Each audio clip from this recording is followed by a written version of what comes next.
नमस्कार दोस्तों, decode exam में आप सभी का स्वागत है। आज की क्लास में हम लोग डिस्कस करेंगे मॉक टेस्ट जो कि आपके यूपीपीसीएस प्रीलिम्स और आरओ दोनों परीक्षाओं के लिए बहुत ही महत्वपूर्ण है। तो चलिए आज की क्लास को स्टार्ट करते हैं मेरे साथ ऐश्वर्या सिंह के साथ। अगर क्लास में आपको किसी भी तरीके का डाउट होता है तो आप मुझसे कमेंट बॉक्स में पूछ सकते हैं। आज की क्लास को स्टार्ट करने से पहले थोड़ी सी इंफॉर्मेशन मैं आप लोगों को दूंगी RO prelims 2024 video test series के बारे में। इस टेस्ट सीरीज में 7000 प्रश्नों के माध्यम से पूरे पाठ्यक्रम को कवर किया गया है और एक सुनिश्चित रिवीजन हेतु ये टेस्ट सीरीज लाई गई है। यहां पर टॉपिक और सब्जेक्ट वाइज डेली टारगेट के बेसिस पे रिवीजन कराया जाएगा। सॉल्व अनसॉल्व पीडीएफ प्रोवाइड किए जाएंगे आपको सारे टेस्ट के, जिसमें कि अप्रोक्सीमेटली 4000 प्रश्न होंगे with detailed video solutions. 15 full syllabus test आपको प्रोवाइड किया जाएगा, जिसमें कि अप्रोक्सीमेटली 3000 क्वेश्चंस होंगे और पूरा डिस्क्रिप्टिव सॉल्यूशन यहाँ पर आपको पीडीएफ के फॉर्मेट में दिया जाएगा। लैंग्वेज जो होगी वो बायलिंगुअल क्वेश्चंस होंगे, यहाँ पर इंग्लिश और हिंदी दोनों माध्यम के स्टूडेंट्स के लिए यूजफुल है। अगर आपको इस टेस्ट सीरीज से रिलेटेड कोई भी इंफॉर्मेशन चाहिए तो आप इस नंबर पर, इन दो नंबर पर व्हाट्सएप करिए वीडियो टेस्ट, यहाँ पर आपको सारी इंफॉर्मेशन प्रोवाइड करा दी जाएगी क्लास। तो ये कहा जा सकता है कि बेस्ट ऑनलाइन टेस्ट सीरीज है जो कि डिकोड एग्जाम आप लोगों के लिए लेकर आई है। तो इसको जरूर ज्वाइन करिए और अगर इससे रिलेटेड कोई भी इंफॉर्मेशन चाहिए तो यहाँ पर जो नंबर्स दिए गए हैं यहाँ पर आप कांटेक्ट कर सकते हैं। चलिए आज की क्लास का अब हम पहला प्रश्न देखेंगे। पहले प्रश्न को ध्यान से देखिए। क्षेत्रफल की दृष्टि से निम्नलिखित जीव मंडल संरक्षण क्षेत्रों का घटता हुआ क्रम क्या होगा। यहाँ पर आपको बायोस्फीयर रिजर्व दिए गए हैं और आपको डिक्रीजिंग ऑर्डर में उनको लगाना है in the terms of area. ठीक है, तो सुंदरबन दिया गया है, गल्फ ऑफ मन्नार दिया है, पंचमढ़ी दिया है और कंचनजंगा दिया है। तो चलिए बताइए, यहाँ पर अगर हम देखेंगे तो आपका सही उत्तर क्या होगा। गल्फ ऑफ मन्नार और सुंदरबन में गल्फ ऑफ मन्नार जो है वो ज्यादा बड़ा है क्षेत्रफल की दृष्टि से। पंचमढ़ी कंचनजंगा में पंचमढ़ी ज्यादा बड़ा है और पंचमढ़ी सुंदरबन में सुंदरबन ज्यादा बड़ा है। तो यहाँ पर आपका जो सही उत्तर है वो है बी। अब यहाँ पर हम इसकी व्याख्या देख लेते हैं एक बार ताकि क्लियर हो। देखिए, मन्नार की खाड़ी की बात क्लास अगर हम करेंगे तो ये कहाँ पर है, ये तमिलनाडु में है। इसका क्षेत्रफल क्या है, ये अप्रोक्सीमेटली 10,500 वर्ग में है। ठीक है, फिर सुंदरबन की बात करेंगे हम तो सुंदरबन आप सभी को पता है पश्चिम बंगाल में है। इसका जो क्षेत्रफल है वो अप्रोक्सीमेटली 9,630 है। पंचमढ़ी जैव मंडल रिजर्व की बात करेंगे तो ये मध्य प्रदेश में है। ठीक है, और इसका जो वर्ग किलोमीटर है वो 4,981 है। कंचनजंगा की बात करेंगे तो ये सिक्किम में है और इसका क्षेत्रफल कितना है 2,620। याद रखिएगा यहाँ पर क्लास। अब देखिए, मैं आपको एक चीज बता दूं, बायोस्फीयर रिजर्व की अगर क्लास हम बात करें तो बायोस्फीयर रिजर्व आपकी परीक्षा के लिए बहुत ही महत्वपूर्ण है। जैसे कुछ बायोस्फीयर को देखिए, कोल्ड डेजर्ट आपके परीक्षा में कई बार पूछा गया है। तो कोल्ड डेजर्ट कहाँ पर है, जल्दी से मुझे बताइए। कोल्ड डेजर्ट जो है वो हिमाचल प्रदेश में है। याद रखिएगा क्लास। इसी तरीके से आपकी परीक्षा में नंदा देवी पूछा गया है।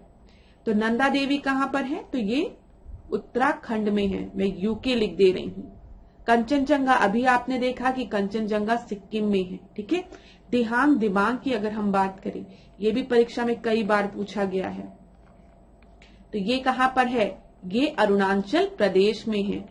अरुणा लिख दे रही हूँ और पी लिख दे रही हूँ, अरुणाचल प्रदेश। याद रखिएगा। फिर मानस कहाँ पर है, मानस असम में है। याद होगा आप लोगों को। नोकरेक की बात करेंगे हम, नोकरेक तो ये कहां पर है, तो ये देखिए मध्य प्रदेश में 2 नोक है ना, सॉरी मेघालय में 2 नोक है, तो एम से मेघालय है। नोकरेक मध्य प्रदेश नहीं, मेघालय। ठीक है, याद रखिएगा। नोकरेक मेघालय, मानस असम। ठीक है, देहांग दिबांग अरुणाचल प्रदेश, नंदा देवी उत्तराखंड, कोल्ड डेजर्ट हिमाचल प्रदेश। इसी तरीके से पंचमढ़ी अभी हमने देखा मध्य प्रदेश में है। ठीक है, पंचमढ़ी को हमने देखा मध्य प्रदेश में। पन्ना भी है आपका, याद रखिएगा। ठीक है, सिंपलीपाल की अगर हम बात करेंगे तो सिंपलीपाल कहां पर है, उड़ीसा में है, याद रखिएगा, परीक्षा में कई बार पूछा गया है। सुंदरबन हमने अभी देखा कि कहां पर है, वेस्ट बंगाल में है। शेषाचलम याद रखिएगा, ये कहां पर है, ये आंध्र प्रदेश में है। ठीक है, नीलगिरी कहां पर है, तो ये तमिलनाडु और केरल में है। गल्फ ऑफ मन्नार तमिलनाडु में है। ग्रेट निकोबार अंडमान निकोबार द्वीप समूह पे है। यहां पर जितना मैंने लिखा है इसको तो जरूर याद कर लीजिएगा, ये आपके परीक्षा में कई बार पूछा है क्लास। वैसे आप में से कई स्टूडेंट को याद भी होगा, मुझे पता है। अब देखिएगा, कभी भी प्रश्न आपसे पूछे कि बायोस्फीयर जो टर्म था उसको किसने कॉइन किया था, तो याद रखिएगा जो बायोस्फीयर टर्म था it was coined by the geologist and biologist Edward Swiss. Edward Swiss का नाम आप याद रखिएगा, ठीक है। और यहां पर इनकी बुक जो कि 1885 में पब्लिश हुई थी, the face of the earth, ये बुक का भी नाम याद रखिएगा, ठीक है। दोनों चीज आप याद रखिएगा, हो सकता है परीक्षा में कभी पूछे तो आप आसानी से उत्तर दे लेंगे। अगला प्रश्न देखते हैं, दूसरा प्रश्न, अम्ल वर्षा में निम्नलिखित होते हैं, एसिड रेन। एसिड रेन के लिए कौन रिस्पॉन्सिबल होता है? मैंने आपको पहले भी बताया था कि एसिड रेन में खाली दो विलेंस होते हैं, कौन कौन से, नाइट्रिक एसिड और सल्फ्यूरिक एसिड, ठीक है। यहाँ पे नॉक्स और सॉक्स होते हैं, ऐसे आप कर सकते हैं, नाइट्रोजन के ऑक्साइड और सल्फर के ऑक्साइड। नाइट्रोजन और सल्फर के ऑक्साइड जो है वो वाटर वेपर के प्रेजेंस में, या फिर हम कह सकते हैं वेपर के प्रेजेंस में या वाटर के प्रेजेंस में क्या फॉर्म करते हैं, HNO3 और H2SO4 सल्फ्यूरिक एसिड, और यही आपका प्रेसिपिटेट करता है। समझिए, कोई भी सोर्स है, उस सोर्स से सॉक्स और नॉक्स एमिट हो रहा है एटमॉस्फेयर में। ये सॉक्स और नॉक्स जो है वाटर वेपर के प्रेजेंस में, वाटर के प्रेजेंस में क्या फॉर्म करेगा, सल्फ्यूरिक एसिड और नाइट्रिक एसिड, और यही sulphuric acid nitric acid rainfall के फॉर्म में हमारे पृथ्वी पर गिरेंगी। उसी को हम क्या कहते हैं, एसिड रेन कहते हैं। क्यों एसिड रेन? क्योंकि इसमें सल्फ्यूरिक एसिड और नाइट्रिक एसिड वाली रेन होती है। ये चीज क्लियर हो गई, तो यहाँ पर सी आपका सही उत्तर होगा। कभी भी एसिड रेन के लिए आपको दे दे कि एसिड रेन के लिए रिस्पॉन्सिबल है क्लोरोफ्लोरोकार्बन, कार्बन डाइऑक्साइड, मीथेन, तो कंफ्यूज मत होइएगा, कहिएगा कि एसिड रेन के लिए हम जानते हैं कि सल्फ्यूरिक और नाइट्रिक एसिड फॉर्म होती है, तो इसका मतलब नॉक्स और सॉक्स की बात यहाँ पर होगी, ठीक है। CFC, CO2, ओजोन, इन सबको देख के कंफ्यूज मत होने लगेगा, क्योंकि हो सकता है परीक्षा में आपको एक सिंपल से क्वेश्चन को क्या करे, खूब बड़ा सा बना दे और उसमें बड़े बड़े स्टेटमेंट्स लिख दे, तो आप डर के मारे कह देंगे नहीं नहीं कार्बन डाइऑक्साइड की वजह से भी तो एसिड रेन हो सकती है। नहीं, एसिड रेन कार्बन डाइऑक्साइड की वजह से नहीं होती है, याद रखिएगा। यहाँ पे देख लीजिए, अम्ल वर्षा में नाइट्रिक एसिड एवं सल्फ्यूरिक एसिड होते हैं। इसका उत्सर्जन मुख्य रूप से कारखानों की चिमनियों, बसों व स्वचालित वाहन की जलाने से होता है, ठीक है। अम्ल वर्षा में NO2 और SO2 गैस वायुमंडल में क्रिया करके नाइट्रिक अम्ल तथा गंधक का तेजाब बनाती है, जो कि मैंने आपको बता दिया, इसको फिर से नहीं पढ़ रहे हैं। चलिए थर्ड प्रश्न को अब हम देखते हैं। यहाँ पर थर्ड प्रश्न आपका क्या है, ये इकोनॉमी से रिलेटेड प्रश्न है, तो अगर आप चाहें तो वीडियो को थोड़ा सा पॉज करके प्रश्न पे विचार कर सकते हैं। यहाँ पर दिया गया है, निम्नलिखित कथनों को पढ़िए और सही विकल्प को चुनिए।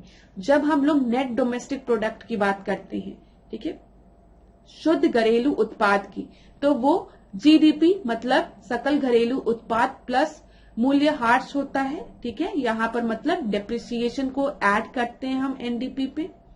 तो बताइए क्लास, जब नेट डोमेस्टिक प्रोडक्ट की हम बात करते हैं तो इसमें GDP माइनस डेप्रिसिएशन होता है, ठीक है। याद रखिएगा, ये ही आपका फॉर्मूला होता है, net domestic product is equal to GDP minus depreciation, ठीक है, याद रखिएगा। तो पहला तो आपका गलत हो गया। दूसरा हम देखते हैं, प्रति व्यक्ति आय जो है वो शुद्ध घरेलू उत्पाद अपॉन राष्ट्र की कुल जनसंख्या होती है। तो यहाँ पर याद रखिए, पर कैपिटा मतलब पर इंसान की बात हो रही है, ऐसे आप याद रख सकते, पर पर्सन की बात हो रही है। तो पर कैपिटा जो इनकम होती है ना क्लास, वो क्या होगी। अब आप थोड़ा सा भी अगर अपना दिमाग लगाएंगे तो आपको समझ में आ जाएगा कि प्रति व्यक्ति आय जो है वो नेशनल इनकम, वो आपका नेट डोमेस्टिक प्रोडक्ट नहीं, ये नेशनल इनकम राष्ट्रीय आय अपॉन क्या होगा, राष्ट्र की कुल जनसंख्या के बराबर, टोटल पॉपुलेशन के बराबर। तभी तो आपको क्या मिलेगा, पर कैपिटा मिलेगा ना, पर पर्सन की बात हम कर रहे हैं। पर कैपिटा इनकम के लिए क्या होगा, national income upon the total population of the country. तो ये भी आपका गलत हो गया।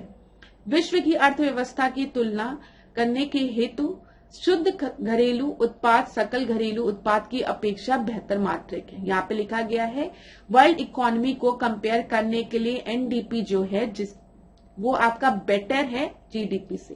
तो ये आपका गलत है।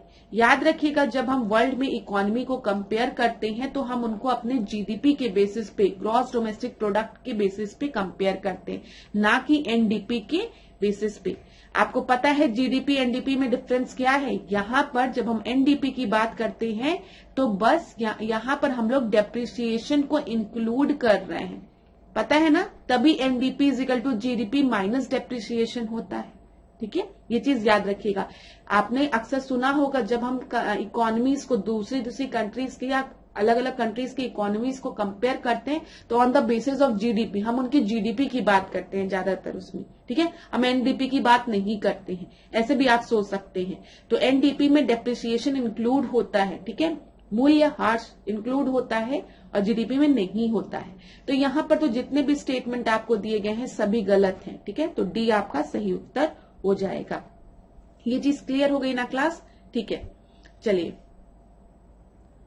अगला हम देखते हैं चौथे प्रश्न को। निम्नलिखित में से कौन सी अश्वघोष की कृति नहीं है? तो कौन सा नहीं है बताइए। सारीपुत्र प्रकरण, फिर उसके बाद बुद्ध चरित, फिर सौंदरानंद और आखिरी है मंजुश्री मूल्य कल्प। तो यहां पर आपका सही उत्तर क्या होगा? तो यहां पर जो आपका सही उत्तर है वो है सारीपुत्र प्रकरण, बुद्ध चरित, सौंदरानंद। ये तीनों जो है वो अश्वघोष की कृति है, लेकिन मंजुश्री मूलकल्प जो है वो अश्वघोष की कृति नहीं है। तो उत्तर आपका डी हो जाएगा। ठीक है, चलिए अगला हम देखते हैं पांचवा प्रश्न। प्रश्न बड़ा है, अगर आप चाहें तो वीडियो को पॉज कर सकते हैं। धन विधेयक के बारे में निम्नलिखित में से कौन सा कथन सही नहीं है? इनकरेक्ट पूछा गया है। धन विधेयक को राज्यसभा में पुनः स्थापित नहीं किया जा सकता है। आपको पता है कि जो मनी बिल है उसको हम री इंट्रोड्यूस नहीं कर सकते हैं राज्यसभा में। ठीक है, दूसरा आपको दिया गया है राज्यसभा के पास धन विधेयक को अस्वीकार करने या उसमें संशोधन करने की शक्ति नहीं होती है। कोई विधेयक धन विधेयक है या नहीं कौन इसको डिटरमाइन करता है? एकमात्र निर्णय इसका कौन लेता है बताइए? जो फाइनल अथॉरिटी यहाँ पर किसके पास होती है? लोकसभा के स्पीकर के पास। ठीक है, निर्णायक शक्ति किसके पास होती है? लोकसभा अध्यक्ष के पास। धन विधेयक पर चर्चा करने की शक्ति राज्यसभा के पास नहीं होती है। अब देखिए क्लास, मैं आपको बताऊं, मनी बिल जो है वो आप सभी को पता है वो हमेशा कहाँ इंट्रोड्यूस होता है? वो लोकसभा में ही इंट्रोड्यूस होता है। ठीक है, लोकसभा से पास होने के बाद मनी बिल जो है वो राज्यसभा के पास जाता है डिस्कशन करने के लिए। अब राज्यसभा को 14 दिन का समय दिया जाता है कि आप मनी बिल को डिस्कस कर लीजिए।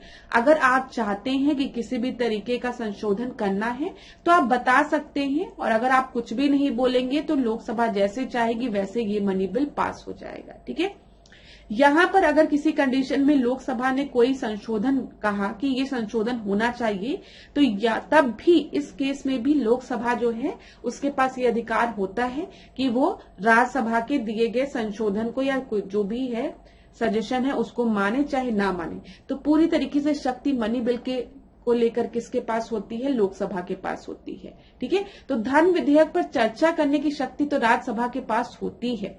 ये जो लिखा है कि नहीं होती, चर्चा तो राज्यसभा करती ही है और राज्यसभा के पास भेजा भी जाता है, लेकिन राज्यसभा ने जो संशोधन किए हैं उसको स्वीकार या अस्वीकार करे ये शक्ति लोकसभा के पास होती है। अगर वो चाहे तो स्वीकार करे, अगर वो चाहे तो नहीं स्वीकार किए बिना उसको ऐसे ही पास कर सकती है। और आपको पता है मनी बिल है या नहीं, इसको कौन डिसाइड करता है? लोकसभा का स्पीकर डिसाइड करता है। तो यहाँ पर कौन सा गलत था आपका? डी आपका गलत था। क्लियर है ना क्लास? ठीक है, चलिए अगला देखते हैं हम। छठवां प्रश्न, निम्नलिखित में से किन राज्यों में द्विसदनीय विधानमंडल है? बाई कैमरल लेजिस्लेचर की बात की गई है। तो बताइए आंध्र प्रदेश में है आंध्र प्रदेश में, हाँ है। तेलंगाना में है, बिहार में है, ठीक है, उत्तर प्रदेश में है। तो यहां पर तो चारों में है, तो उत्तर आपका क्या हो जाएगा, 1 2 3 4। और कहां पर है बताइए। आंध्र प्रदेश हो गया, बिहार हो गया, कर्नाटक हो गया, कर्नाटक में याद रखिएगा, ठीक है, महाराष्ट्र याद रखिएगा, और तेलंगाना हो गया, और उत्तर प्रदेश हो गया। तो इतना याद रखिएगा क्लास। चलिए, यहाँ पे बाई कैमरल लेजिस्लेचर है, द्विसदनीय विधानमंडल है। अगला हम देखते हैं 7वां प्रश्न।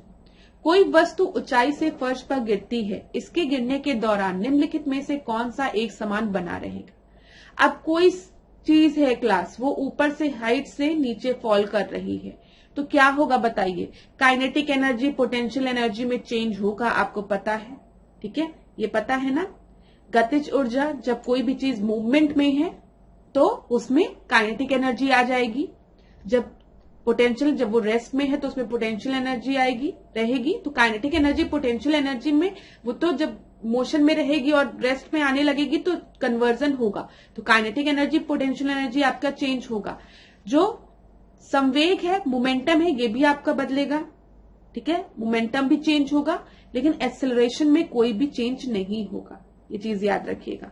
तो यहां पर आपका सही उत्तर क्या होगा, किसमें कोई बदलाव नहीं होगा, एक्सेलरेशन में, ठीक है। मोमेंटम बदलेगा क्योंकि वेलोसिटी में चेंज आएगा, तो मोमेंटम में चेंज आएगा ही, काइनेटिक एनर्जी पोटेंशियल एनर्जी सब में चेंज आएगा, लेकिन एक्सेलरेशन कांस्टेंट रहेगी। तो ए आपका सही उत्तर है। अगला हम देखते हैं 8वां प्रश्न।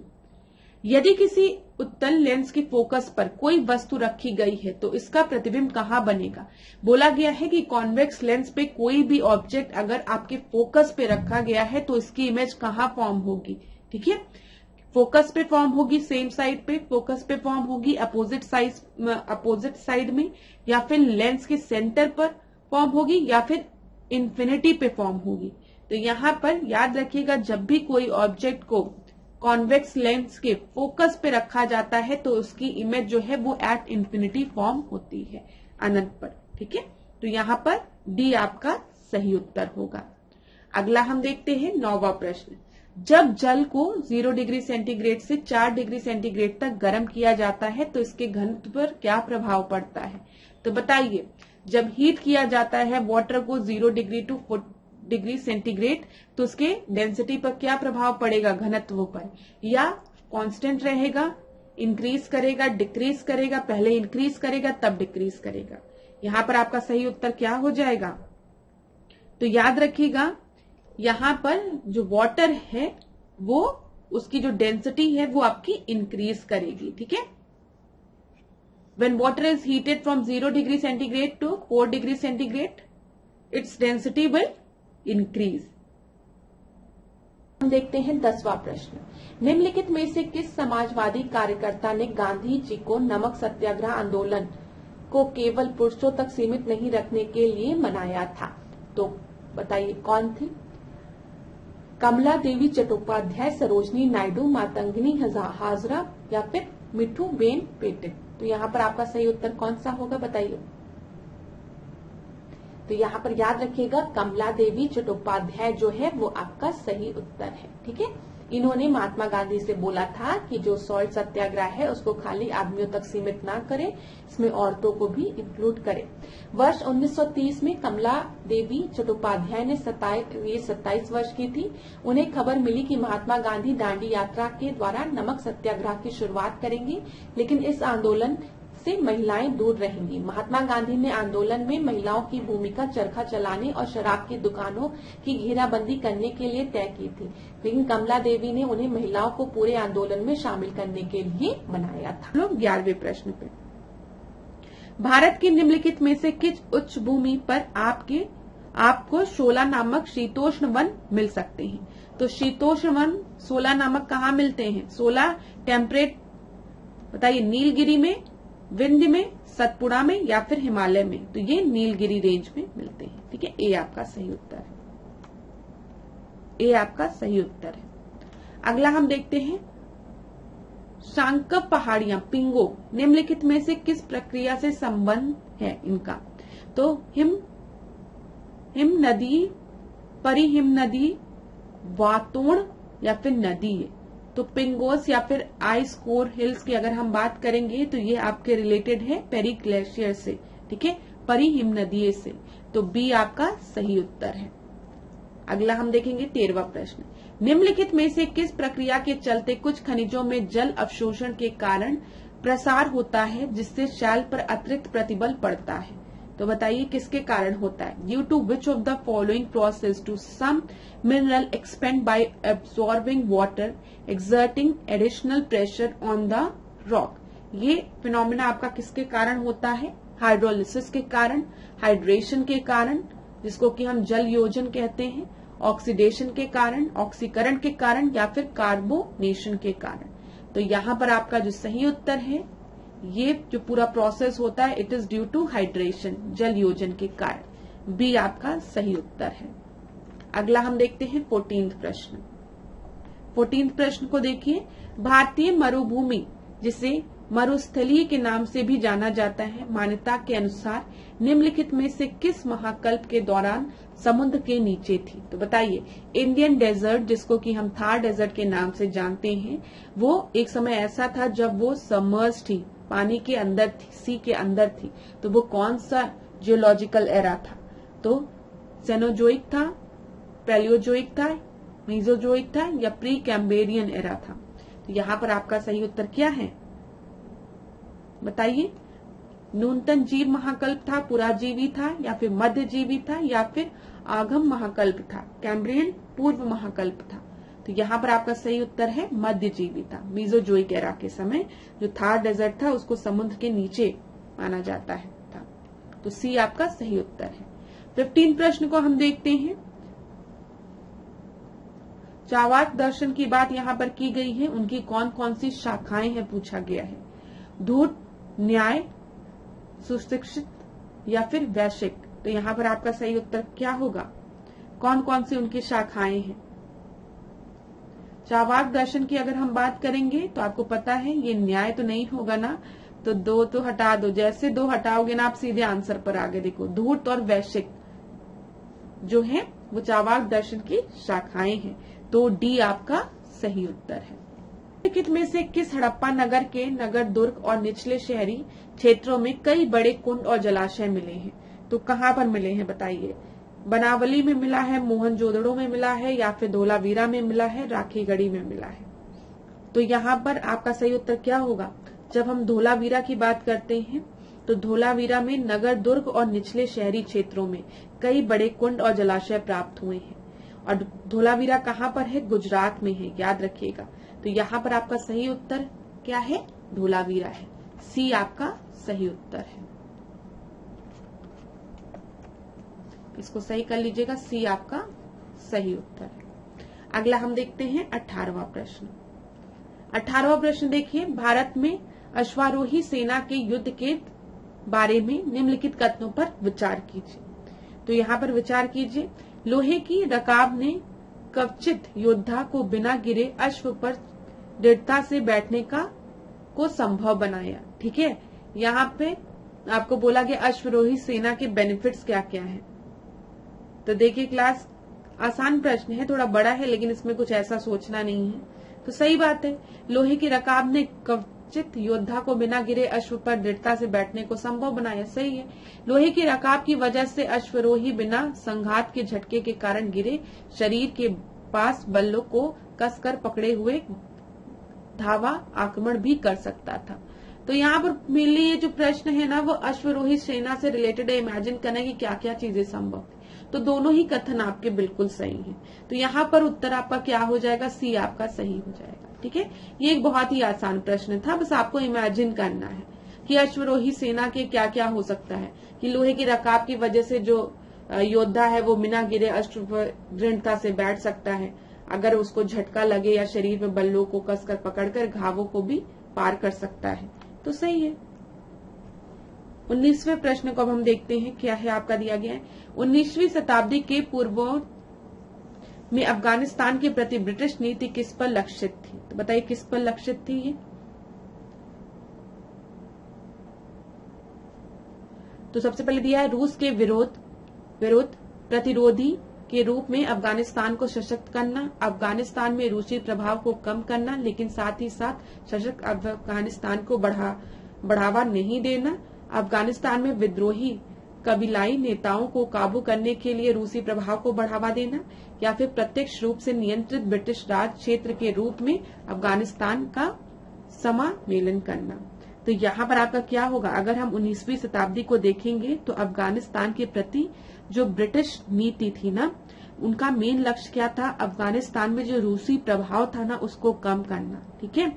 लेकिन रूसी प्रभाव को कम करके अफगानिस्तान को सशक्त बनाना नहीं, वो ये नहीं चाहते थे कि अब अफगानिस्तान आपका पावरफुल बन जाए।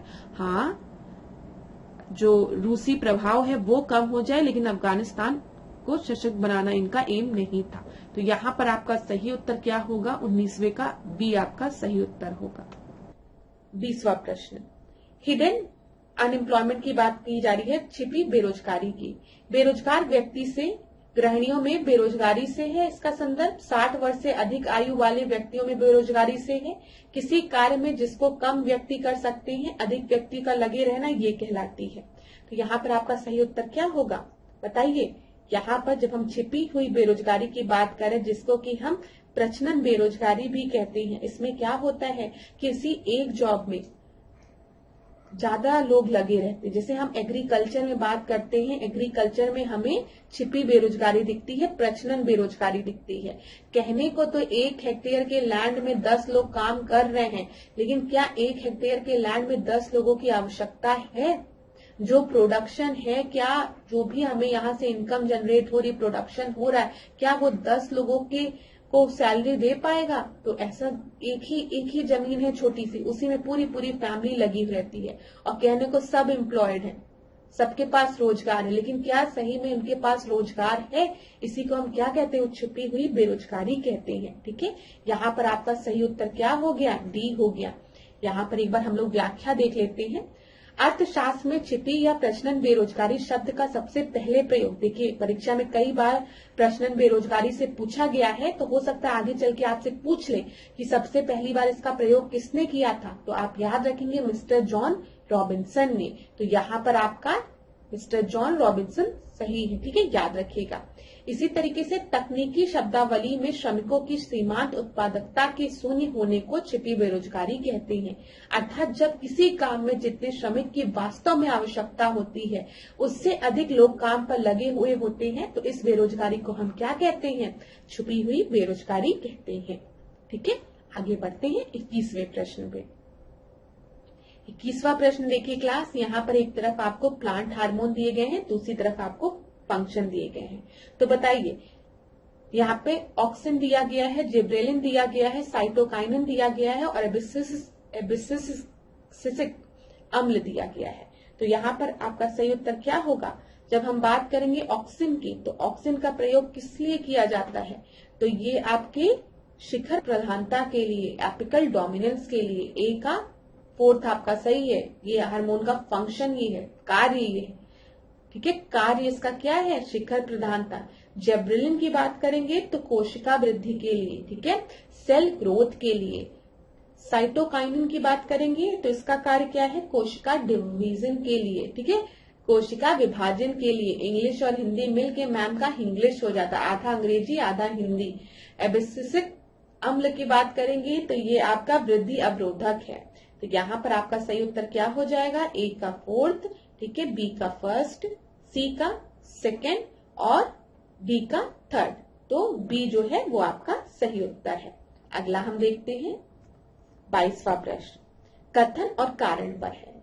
पारिस्थितिकी के विविध अवयव आपस में एक दूसरे पर निर्भर रहते हैं। देखिए क्लास, कितनी बार मैंने आपको ये बताया है कि जब भी हम इकोसिस्टम की बात करते हैं तो इकोसिस्टम में जैविक घटक होते हैं, बायोटिक घटक होते हैं और अबायोटिक घटक होते हैं, जिसको कि हम अजैविक घटक कहते हैं। और दोनों मतलब जैविक घटक जो है वो जैविक पर भी निर्भर रहता है, इंटरडिपेंडेंट रहता है, ये अबायोटिक पर भी डिपेंडेंट रहता है। अब आप सोच लीजिए, हम और आपको अपने दोस्तों की भी जरूरत है, माँ बाप की भी जरूरत है, सबकी जरूरत है ना। तो हम एक दूसरे पर जैविक घटक पर भी मतलब निर्भर हैं, ठीक है। साथ ही साथ अबायोटिक घटक पर, क्यों, खाना, पानी, हवा सब चाहिए ना आपको, तो पूरी तरीके से हम लोग एक दूसरे पे डिपेंडेंट हैं। तो यहाँ पे लिखा है the various component of ecosystem are not interdependent, एकदम गलत है। Human activities affect the environment, हाँ बिल्कुल सही है। हमारी जो एक्टिविटीज है, हम पॉल्यूशन फैला रहे हैं तो हमारे पर्यावरण को नुकसान पहुंच रहा है, उस पर दुष्प्रभाव पड़ रहा है, और आप देख रहे हैं कितना डिजास्टर हो रहा है, ठीक है, तो कितनी त्रासदी हो रही है। तो यहाँ पर आपका ये सही है लेकिन ये गलत है, तो ए इनकरेक्ट है, आर करेक्ट है, ठीक है, बी आपका सही उत्तर है। अगला देखते हैं, निम्नलिखित में से क्या सही ढंग से समझाता है कि भारत अल्प विकसित अर्थव्यवस्था है, अंडर डेवलप्ड इकोनॉमी है। ये कहाँ से हमको पता चलता है? आय का असमान वितरण, उच्च निर्भरता दर, राष्ट्रीय आय में वृद्धि की धीमी दर, बैंक व वित्तीय क्षेत्र में परिवर्तन। तो यहाँ पर बताइए अंडर डेवलप्ड इकोनॉमी है, ये कहाँ से पता चलता है? ठीक है, अगर हम कहेंगे तो यहाँ पर आपको पता है, अगर हम देखें अनइक्वल डिस्ट्रीब्यूशन ऑफ इनकम। अब कोई बहुत अमीर है, कोई बहुत गरीब है, समझ रहे हैं? कुछ परसेंट के लोग जो हैं वो अमीर है, 1% लोग और सब गरीब है, तो unequal distribution of income show करेगा। हाँ, हाई डिपेंडेंसी रेशियो, निर्भरता दर ज्यादा है, ठीक है, ये भी शो करेगा। आपको पता है ज्यादा निर्भर लोग रहेंगे अपनी सरकार पर, उस पर, तो ये अंडर डेवलपमेंट इकोनॉमी शो करेगा।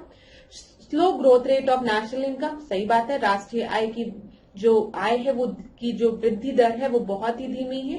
फिर बैंक व वित्तीय क्षेत्र में परिवर्तन, ये भी आपका शो करेगा, ठीक है, बैंक व वित्तीय क्षेत्र में परिवर्तन बार बार होगा, तो ये सारी चीजें जो हैं वो आपको शो करेगी कि इकोनॉमी में कुछ गड़बड़ चल रहा है। तो डी आपका सही उत्तर हो गया। अनुच्छेद 39 ए समान न्याय और निःशुल्क विधिक सहायता का प्रावधान करता है। इसे संविधान में 44th कॉन्स्टिट्यूशनल अमेंडमेंट एक्ट के थ्रू जोड़ा गया था 1978 में। बोला गया है कौन सा आपका सही नहीं है, नॉट करेक्ट। तो बताइए, जब हम बात करते हैं आर्टिकल 39A की, तो इसमें हम सामान्य न्याय और निःशुल्क विधिक की बात करते हैं, सहायता की बात करते हैं, free equal justice and free legal aid की, जो कि बिल्कुल सही है, ठीक है, बताइए बिल्कुल सही है ना। और यहाँ पर बोला गया है इसे संविधान के 44th कॉन्स्टिट्यूशनल अमेंडमेंट एक्ट के थ्रू जोड़ा गया, ये आपका गलत है। इसे 42nd कॉन्स्टिट्यूशनल अमेंडमेंट एक्ट के थ्रू जोड़ा गया था, यहाँ पे 42nd होगा। तो कौन सा सही नहीं है? तो दूसरा आपका सही नहीं है, बी आपका सही उत्तर हो। अगला देखते हैं 25th, वित्त आयोग के संदर्भ में निम्नलिखित कथनों पर विचार कीजिए। तो चलिए बताइए, यह एक अर्ध न्यायिक निकाय है, क्वाजी जुडिशियल बॉडी है ये, दूसरा है, कौन सा सही नहीं है आपको बताना है। दूसरा क्या है? भारतीय संविधान के अनुच्छेद 280 में एक वित्त आयोग का प्रावधान है, 280 में 280 में आपका फाइनेंस कमीशन की बात की गई है, ठीक है। इसके एक अध्यक्ष और 4 अन्य सदस्य होते हैं जिन्हें राष्ट्रपति द्वारा नियुक्त किया जाता है। और फिर आखिरी दिया है, इनके सदस्य पुनर्नियुक्ति के लिए पात्र नहीं रखते हैं, they are not eligible for reappointment. तो बता दीजिए क्लास, क्या सही उत्तर होगा यहाँ पर?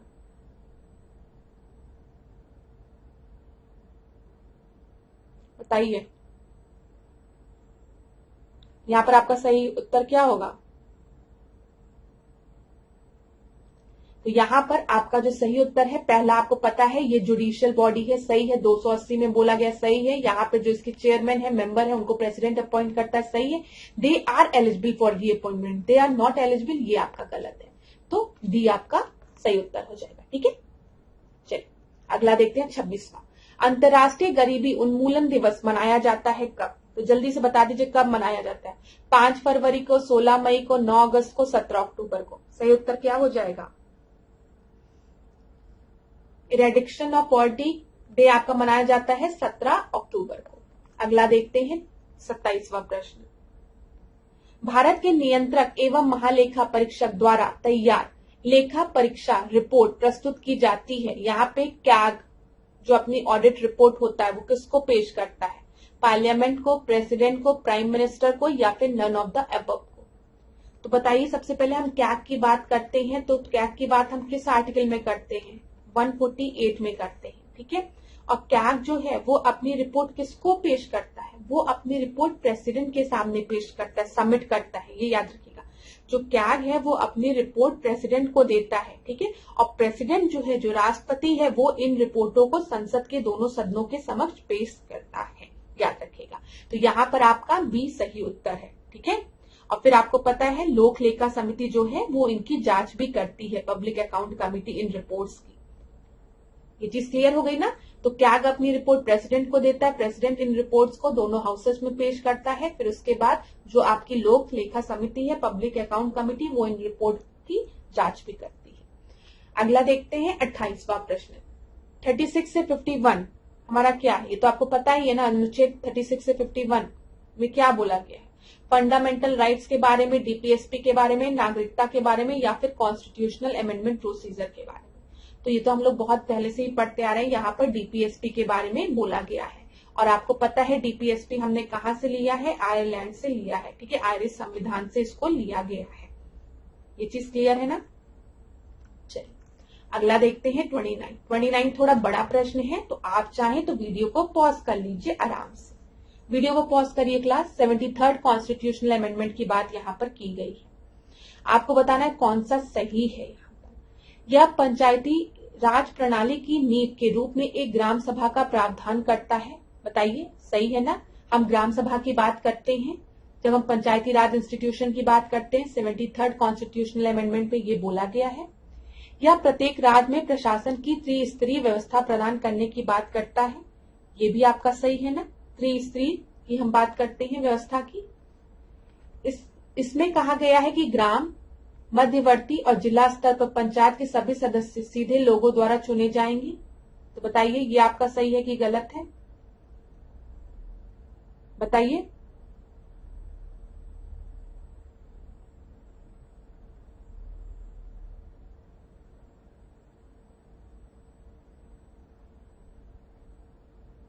बताइए सीधे लोगों द्वारा किया जाएगा, ठीक है।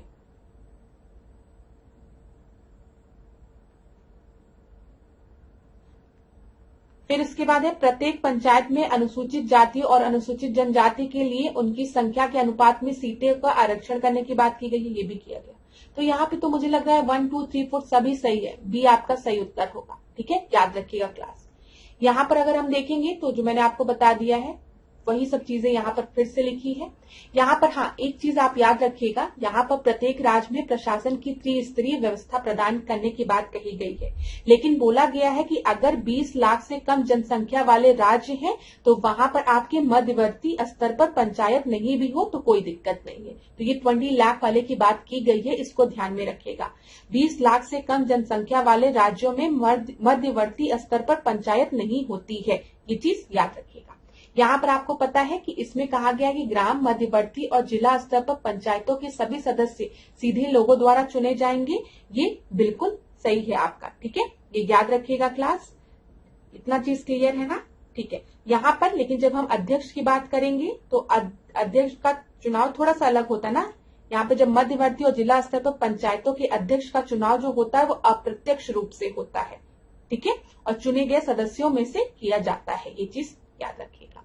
चलिए इतना क्लियर हो गया। 30 प्रश्न को हम देखते हैं। संविधान सभा के संदर्भ में निम्नलिखित कथनों में से कौन सा कथन आपका सही है? तो बताइए। संविधान सभा की जो पहली बैठक थी वो 9 दिसंबर 1945 को हुई थी और पट्टाभी सीतारमैया को संविधान सभा के अस्थायी अध्यक्ष के रूप में चुना गया था। तो यहाँ पर पूछा गया आपका कौन सा सही है?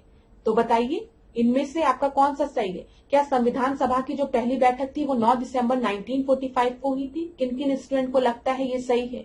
जिनको भी लगता है ये सही है वो गलत है, वो लोग गलत है। क्यों? क्योंकि जो पहली बैठक थी वो 9 दिसंबर 1946 को हुई थी, ना कि 45 को।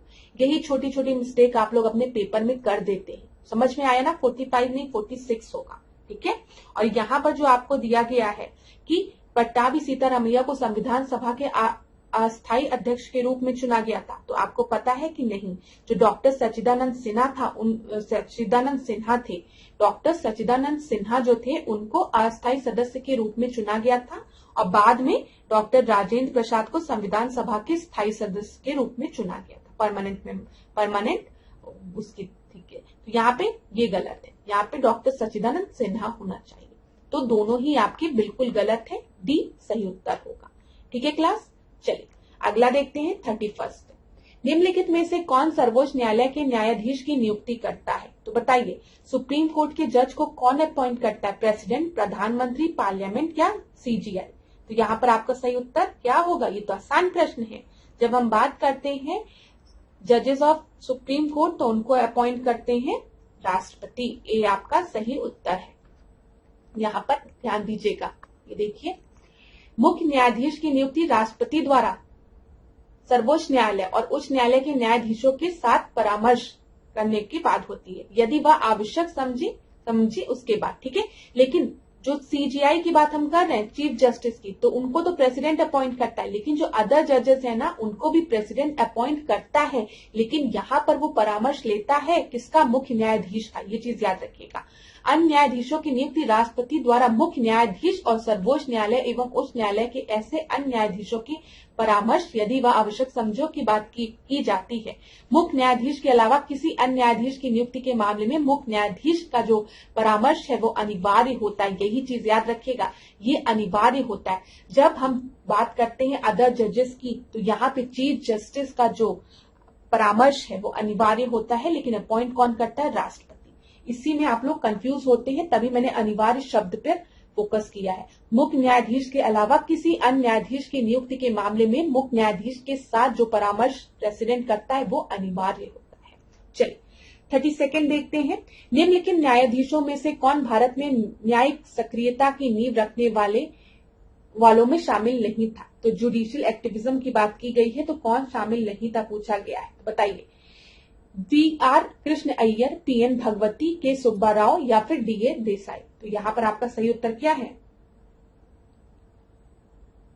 बताइए क्लास। यहाँ पर आपका सही उत्तर जो है वो आपका सी है, ठीक है। के सुब्बा राव का रोल इसमें नहीं था, ठीक है। तो यहाँ पर आपका सी सही उत्तर है। 33 प्रश्न देखते हैं। एक व्यक्ति जो राज्य विधायिका का सदस्य नहीं है उसे मुख्यमंत्री के रूप में नियुक्त किया जा सकता है, ठीक है। 1 महीने के लिए, 2 महीने के लिए, 3 महीने के लिए, 6 महीने के लिए। तो आपका सही उत्तर क्या होगा?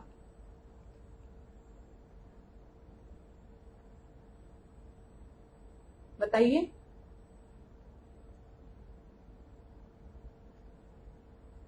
तो यहां पर आपका जो सही उत्तर है वह है 6 महीने। डी आपका सही है।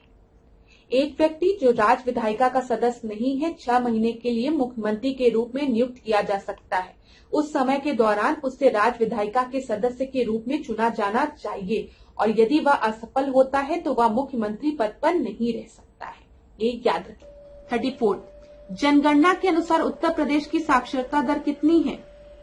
तो जल्दी से बता दीजिए, उत्तर प्रदेश की साक्षरता दर कितनी है? 74.01, 69.72, 67.7 या फिर 77.3।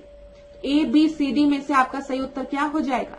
यहाँ पर जो आपका सही उत्तर है वो है 67.7 साक्षरता दर है, ठीक है। अगर हम पुरुष साक्षरता दर देखेंगे तो वो 17.73 है, मेल लिटरेसी, और अगर हम फीमेल लिटरेसी देखेंगे तो वो 57.2% है। यहाँ पर आपका सही उत्तर क्या है? यहाँ पर जो आपका सही उत्तर है वो क्या है? 67.7%। याद रखिएगा, ये जो 77.3 है वो मेल लिटरेसी है उत्तर प्रदेश की, और फीमेल लिटरेसी 57.2% है। अगला देखेंगे हम। यहाँ पर देखिए, दाचिंगाम दिया है, पापीकोंडा दिया है, सरिस्का दिया है, बांदीपुर दिया है। तो जल्दी से देखिए, बांदीपुर की बात करेंगे। बांदीपुर कहाँ पर है? कर्नाटक में है। सरिस्का कहाँ पर है? राजस्थान में है। दाचिंगम कहाँ पर है? जम्मू कश्मीर में। पापीकोंडा कहाँ पर है? पापीकोंडा आपका आंध्र प्रदेश में है। तो ए का सेकंड कहाँ दिया गया है? यहाँ दिया गया है। बी का फर्स्ट, ठीक है, सी का थर्ड और डी का फोर्थ। आपका सही उत्तर बी हो जाएगा, ठीक है क्लास। चलिए, तो आज के सेशन को अब यहीं पे एंड करेंगे। लास्ट में जाते जाते आपसे यही कहूंगी, अपने पे भरोसा रखिए, परिश्रम करिए, मेहनत करिए, ठीक है। रोज पढ़ते रहिए, मॉक टेस्ट लगाइए, पास्ट ईयर्स के क्वेश्चंस को लगाइए, बार बार चीजों को रिवाइज करिए। आपका सिलेक्शन जरूर होगा, बिल्कुल भी निराश मत होइएगा। पूरे उत्साह के साथ अपनी पढ़ाई को जारी रखिए, परीक्षा में अपीयर होइए, क्योंकि आपकी 2 मुख्य परीक्षाएं अभी बाकी हैं इस साल की, तो उसमें अच्छे से अपीयर होइए, सिलेक्शन जरूर होगा। आशा करती हूँ आप लोग खूब पढ़ेंगे, खूब आगे बढ़ेंगे। इसी के साथ आज के सेशन को एंड करती हूँ। मेरे साथ ऐश्वर्या सिंह के साथ डिकोड एग्जाम के साथ बने रहिए। आपका दिन मंगलमय हो। धन्यवाद क्लास।